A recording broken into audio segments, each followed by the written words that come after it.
What's happening? Let's talk about homophobia today. Homophobia is the stigmatization, dislike, and hatred of lesbian, gay, bisexual, transgender, gender fluid, non-binary, and asexual people.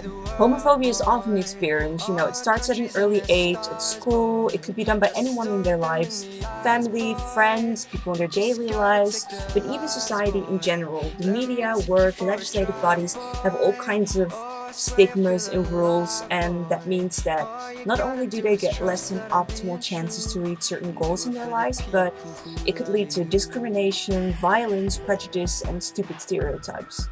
There's also a phenomenon called internalized homophobia, where LGBTQA people are actually unhappy with their sexual orientation and would change it if they wanted to. This is the kind of misery that is caused because of society's homophobia, and they internalize it into themselves. Homophobia affects well-being and self-esteem, which is obvious for anyone who has a set of brains. A low self-esteem is closely linked to depression, anxiety, anger, hostility, aggressiveness, and just, a bad life satisfaction. So this connection needs to be taken into account when we're talking about psychiatry. For most LGBTQA people and anyone with a decent sense of empathy, it seems completely logical that homophobia causes a lot of mental problems. LGBTQA people suffer more often from mental disorders, alcohol, substance abuse, and attempt more suicide. So just get help, you say?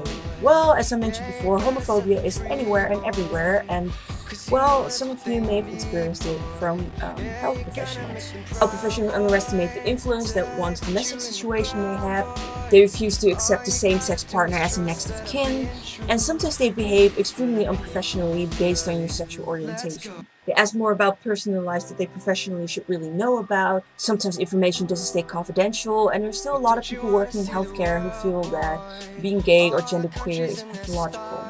And that mentality has been there for years. Psychological and psychiatric literature has described it as a disease, also known as a form of paraphilia, where you have a love that is out of the ordinary or unseemly or in any way wrong. It wasn't until 42 years ago when homophilia was excluded from the DSM, which is short for Diagnostic and Statistical Manual of Mental Disorders, with which we diagnose people with a mental disease.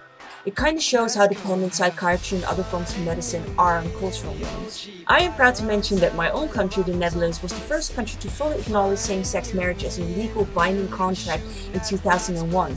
And since then, 17 other countries have legalized same-sex marriage, and America did that for the whole of their country on 26th of June this year.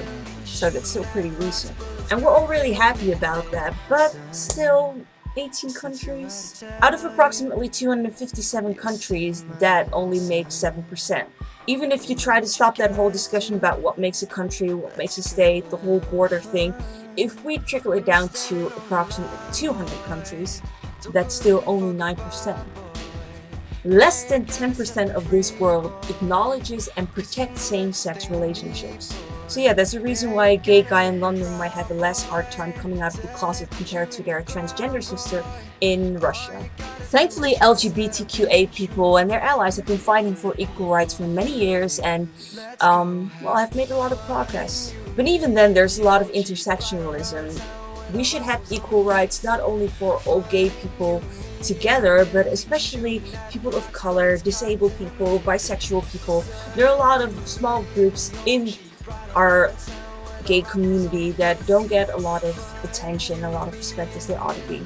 People on social media, myself included, were angry but not entirely surprised when a movie about the Stonewall riots were announced with white gay males as main characters.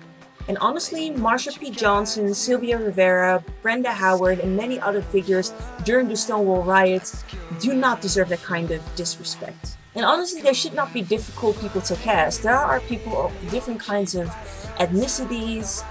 There are transgender actors. There are people, people who really closely resemble those people, in looks and also in character and background. So honestly, there's no excuse for casting white actors for a movie that is all about inclusion.